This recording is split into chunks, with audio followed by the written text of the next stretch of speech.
கல் தோசை, பொடி தோசை, நீர் தோசை, எண்ணெய் தோசை, வெண்ணெய் தோசை, நெய் தோசை, தக்காளி தோசை, வெங்காய தோசை, பூண்டு dosa, cauliflower dosa, carrot dosa, cucumber dosa.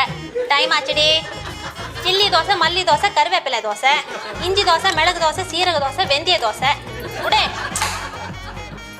தேங்காய் தோசை, வேர்க்கடலை தோசை, பட்டாணி தோசை, பருப்பு தோசை, புதினா தோசை, பாதாம் தோசை, பிஸ்தா தோசை, முந்திரி தோசை, ஸ்வீட் தோசை, அவல் தோசை, கோதுமை தோசை, ராகி தோசை, சோளம் தோசை, மக்காச்சோளம் தோசை, வல்லார தோசை, கீழாநெல்லி தோசை, பரண்டை தோசை, மணத்தக்காளி தோசை, புளிச்சக்கீரை தோசை, மஷ்ரூம் தோசை, முருங்கைப்பூ தோசை, காரக்குடி தோசை, மதுரை தோசை, கோயம்புத்தூர் தோசை, பெங்களூர் தோசை, பாம்பே தோசை, பூனா தோசை, பனாரஸ் தோசை.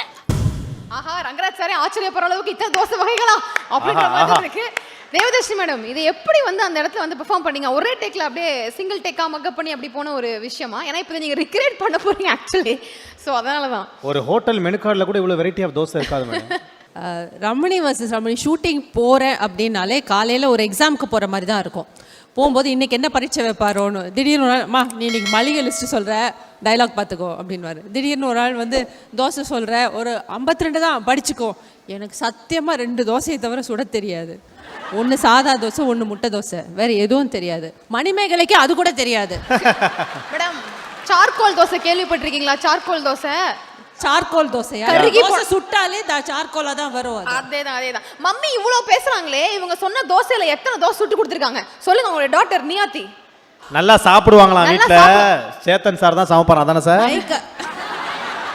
மைக் கவர் பண்ணிப்போம் சார். எல்லா டெக்னிக் வச்சு மைக் கொடுப்போம். இதான் செகண்ட் வாங்கி வாங்கி நீ பேசிக்கிட்டு இருப்பா. அதான் கொடுக்குறோம்.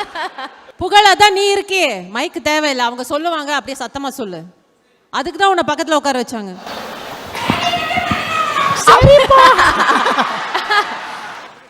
அது கூட மணிமேகலை பண்ண மாட்டா தெரியுமா? கரெக்ட். இது வந்து ஆக்சுவலா அவங்க டப்பிங்லாம் பண்ணல. இது சிங் சவுண்ட். இது லைவ்ல பண்ணது. Live audio. அதுதான் அங்க விஷயமே. 50 தோசையை வந்து அவங்க லைவ்ல ஷார்ட்ல சொன்னது தான் இங்க வந்திருக்கு. அதுதான் முக்கியமான ஒரு விஷயம். அது எப்படி மனப்பாடம் பண்ணாங்க, எங்கெங்க கொஞ்சம் ப்ராம்ப்ட் கிடைச்சது, அதெல்லாம் சீக்ரெட், வேற விஷயம். பட் இதுதான் அங்கே முக்கியமான விஷயம். டப்பிங் பண்ணதான் ஈஸியாக பண்ணிடலாம் பிட்டு பிட்டா. இது லைவ். சாரோட வேலை பார்க்குறது அவ்வளோ சுலபம் இல்லை. இல்லை, ரொம்ப நல்ல டைரக்டர். எங்களுக்கு சொல்லி கொடுத்ததே அவர். ஐ mean what ever I am today it's all because of Marmadesam and Ramani versus Ramani. But நல்ல பரீட்சை வைப்பார். சார், ஒரே ஒரு கேள்வி மட்டும் போகிறதுக்கு முன்னாடி, இந்த ரமணி வர்சஸ் ரமணி அதில் வந்து எந்த ரமணி உங்களுக்கு ரொம்ப ஃபேவரட்? கணவர் ரமணியா, மனைவி ரமணியா? இது கொஞ்சம் கஷ்டமான கேள்வி தான். அதான் சார் உங்கள்கிட்ட கேட்டேன். இது வந்து ஆட்டோபயோகிராஃபி. ஹலோ. ஓகே, இது ஆட்டோபயோகிராஃபி, பட் இது favourite. This is unexpected. Thank you, sir.